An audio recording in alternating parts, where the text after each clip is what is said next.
The night was moonless and cold as I guided my 18-wheeler down the lonely highway. I'd been driving for 10 hours straight, and my eyes felt like sandpaper. Only the bitter dregs of truck stop coffee kept me going. The cattle in the trailer were restless, shifting and lowing over the rumble of the engine. I hadn't seen another vehicle for over an hour. The road was utterly deserted, just an endless ribbon of cracked asphalt cutting through the dense Alabama woods. My headlights seemed feeble against the pressing darkness. An unsettling sense of isolation crept over me. Jack Torrance, that was my name. Fitting, I suppose, for a man who felt like he was slowly losing his mind on these long hauls. My life had become nothing but an endless blur of truck stops, cheap motels, and miles of empty road. A failed rider, a lousy husband, now reduced to hauling livestock to make ends meet. Some days the dark thoughts that crept into my head scared me. I wondered what I might be capable of if I ever really snapped. Suddenly the cattle let out a panicked bellow, jolting me out of my brooding. I glanced in the mirror and my blood ran cold. Something huge was pacing the rig, a shaggy, misshapen form, blacker than the night. Fangs flashed in the glow of the taillights. My stomach knotted with primal dread. I punched the accelerator, but the thing easily kept pace. It was fast, too fast.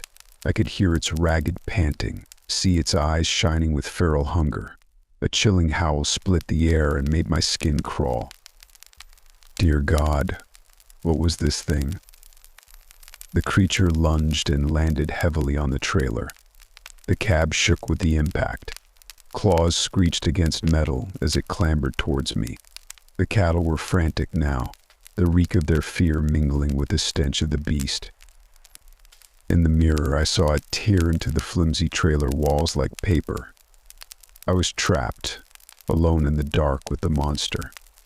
I gripped the wheel with white knuckles, my heart slamming against my ribs. The bones and charms hanging from the mirror clattered wildly. Totems to ward off evil, the medicine man had said. Load of good they were doing me now. The thing crouched on the hood, its bulk blotting out the headlights. Strings of drool dripped from its maw. I got a clear look at it for the first time. A deformed snout, tattered ears, matted fur bristling along its powerful shoulders and back. The unholy offspring of wolf and man. It fixed me with a baleful stare, its eyes glowing red like hot coals. A growl rumbled deep in its barrel chest. There was no spark of humanity in that gaze, only insatiable hunger. I knew it wouldn't stop until it ripped me to bloody shreds. I scrabbled for the pistol in the glove box, but my hands were shaking too badly. The werewolf reared back and slammed into the windshield with terrible force. The glass exploded inward, its stinking breath washed over me. I screamed. Fangs sank into my shoulder, piercing down to the bone. White hot agony exploded through me. I brought the gun up, pressed it against the beast's ribs and pulled the trigger. Once, twice, 3 times. The shots were deafening in the close confines of the cab. The werewolf let out a shrill yelp and tumbled off the hood, leaving smears of blood on the cracked glass. I clutched at my ruined shoulder, fighting the waves of pain and nausea. Warmth spread down my arm. I was bleeding bad. In the mirror, I saw the thing limping into the woods, leaving a trail of black ichor behind it. I knew I should be relieved, but dread still coiled heavy in my gut. Somehow I knew this wasn't over. The werewolf would be back to finish what it started. And God help me, a dark part of me almost wanted it to. I put the truck in gear and rolled slowly down the highway, my breathing ragged and my mind reeling. The pain in my shoulder was a steady throb now. I felt strange, like some fundamental part of me had been altered. The night seemed to press in closer, the darkness almost a living thing. In the receding glow of the taillights, I thought I saw a human figure stumbling naked through the trees. A man, his body lean and feral. He lifted his head and stared after me, his eyes glinting red in the shadows. Smiling. I shuddered and hit the gas, putting that cursed stretch of highway behind me. But I couldn't shake the feeling that the beast was still out there watching, waiting, and that some part of it was now inside me, writhing through my blood like a poison. The night was moonless and cold, and I was alone in the dark. The convoy rumbled through the darkness, our headlights cutting swaths through the sea of pines. I gripped the steering wheel, my knuckles white, as an icy shiver crept down my spine despite the warm desert air blowing through the cab. I'd heard the stories from the Apache elders about this cursed land, tales of witches and skinwalkers that made a man's blood run cold. Childish superstitions, I told myself. But on a night like this, under the light of a bloated moon, even a hard-ass sergeant like me could almost believe those old legends held a kernel of truth. A chorus of eerie howls shattered the stillness, freezing the breath in my lungs. Those weren't coyotes or wolves crying out there in the darkness. The haunting wails sounded almost human. They echoed from every direction, growing closer by the second. Ambush, I screamed into the radio. Open fire, open fire. The staccato thunder of machine guns and assault rifles erupted from the convoy, tracer rounds zipping red streaks into the tree line. For a moment I thought the hail of lead would be enough to repel our attackers. But then I saw them burst from the forest, massive fur-covered forms galloping toward us on all fours. Dear God, I thought, my stomach clenching in horror. They were far too big to be normal wolves, some as large as grizzly bears. Their coarse gray pelts were matted with dirt and gore.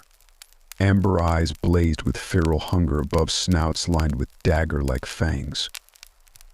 Even worse than their monstrous size were the glimmers of cruel intelligence in those glowing orbs. The machine gun fire tore through the pack, blasting off limbs and shredding flesh and bone. Black blood sprayed the trees. But they just kept coming, shrugging off wounds that would have felled any natural beast. They swarmed the convoy from both sides, leaping onto the trucks with shocking speed and ferocity. A huge werewolf landed on the hood of my truck with a metallic crunch, its wickedly curved claws gouging into the metal. Ropes of saliva dripped from its gaping maw as its putrid carrion breath fogged the windshield. I fumbled for my pistol, but the beast crashed through the glass in an explosion of shards before I could draw. I threw my arms up instinctively as the creature lunged for my face, its fangs seeking my jugular. Hot, reeking breath washed over me as I grappled desperately with the monster, barely holding back those snapping jaws. Claws raked my arms, shredding fabric and flesh and sending rivulets of blood running down my sleeves. The werewolf was far stronger than any human. I knew I had only seconds before it overpowered me and ripped out my throat. My fingers closed around the hilt of my combat knife and I plunged the blade into its barrel chest with every ounce of strength I had left. The beast let out a shrill yelp and reared back, giving me just enough space to put a round through its skull with my Beretta. Gore splattered the interior as the werewolf collapsed across the seats, its bulk pinning my legs. My head swam and my vision tunneled as I fought to remain conscious. The cacophony of gunfire, screams, and howls outside faded to a distant buzz. The last thing I saw before the darkness claimed me was the full moon grinning down like a baleful eye, watching with cold indifference as the beasts feasted on the convoy. I awoke hours later in a pool of tacky blood, surrounded by the ravaged corpses of the men I'd failed to protect. In the distance, a lone wolf's howl pierced the night, mocking me, cursing me, welcoming me. With a trembling hand, I reached up to touch the deep bite wound on my neck, feeling the first itchy hints of coarse fur starting to sprout around the jagged punctures. God help me, I thought, as a mad cackle bubbled up from my chest. The real nightmare was just beginning.